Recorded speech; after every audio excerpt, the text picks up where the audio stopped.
በጉጉት ሲጠበቅ የነበረው ሳይታችን ተለቀቀ።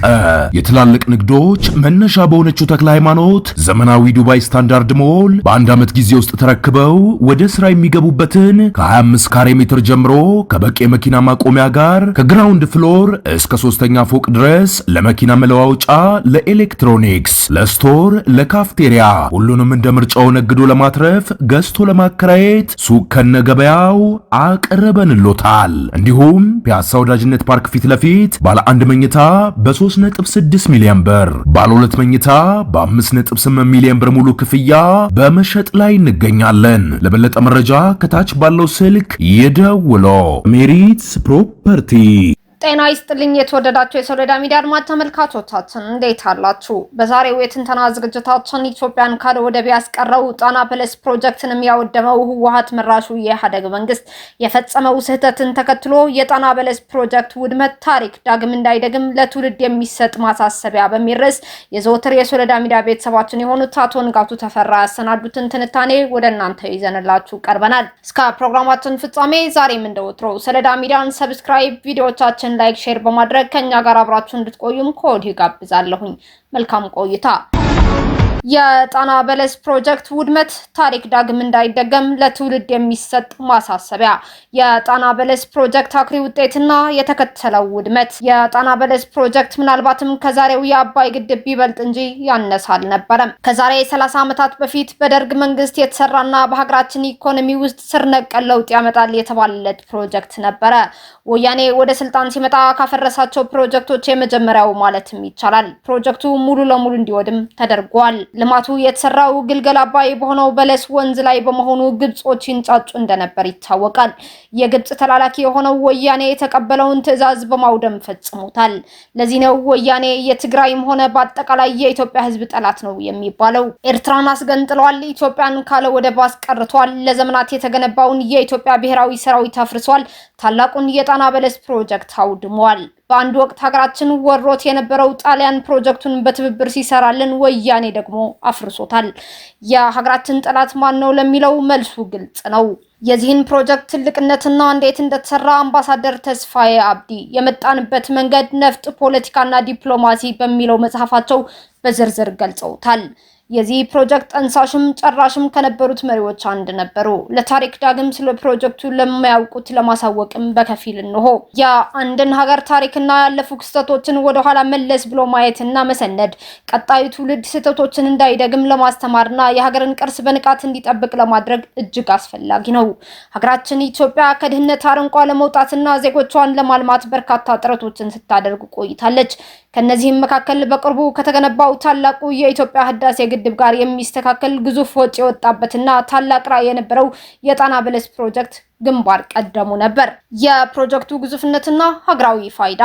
የጣና በለስ ፕሮጀክት በቀላሉ የሚታይ የእርሻ ልማት ብቻ አልነበረም። ይልቁንም ሀገሪቱን በቴክኖሎጂ ለማስቀደም የተነደፈ ዘመናዊ የአግሮ ኢንዱስትሪ ኮምፕሌክስ ነበር።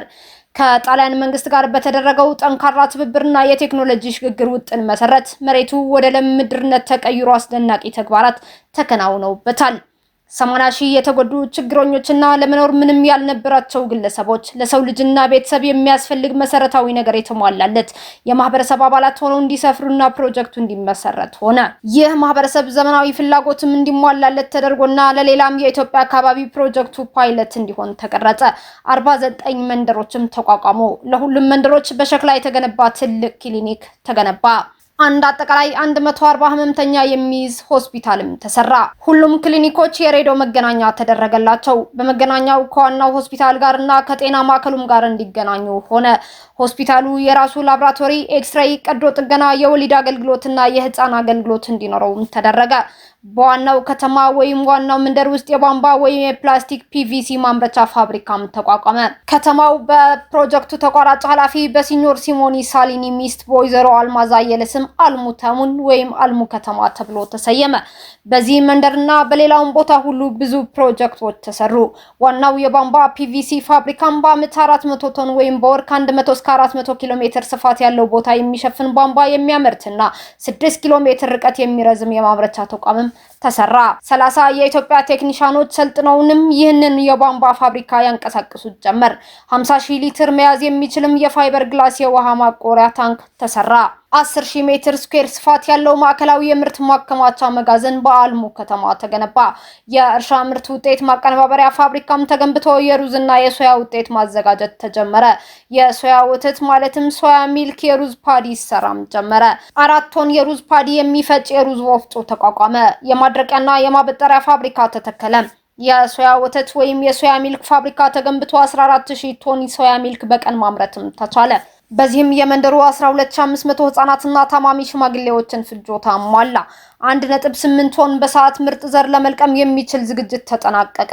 በቀን 1500 ኪሎ ግራም ዳቦ የሚጋግር የዳቦ ፋብሪካ ተቋቋመ። ለእያንዳንዱ 49 መንደር በሙሉ ወፍጮና የኤሌክትሪክ ጄኔሬተር በግል ተተከለለት። ለሁሉም አንዳንድ ትልቅ ጎተራና የእህል ማጠራቀሚያ መጋዘንም ተሰራ። በ49ኙ መንደር 200 ኪሎ ሜትር ርቀት ከ200 እስከ 400 ጌጅ ስፋት ባለው ቧንቧ የመጠጥ ውሃ ተዳረሰ። በዚህም ግልገል አባይ ወንዝ ላይ 3.5 ሚሊዮን ኪዩቢክ ሜትር ውሃ የሚይዝና የውሃ ችግርን የሚያስወግድ ማጠራቀሚያ ተሰራ። 600 ሜትር ዝቅ ብሎ 4500 ኪዩቢክ ሜትር ውሃ የሚያጣራ ፕላንት ወይም የውሃ ማጣሪያም ተመሰረተ።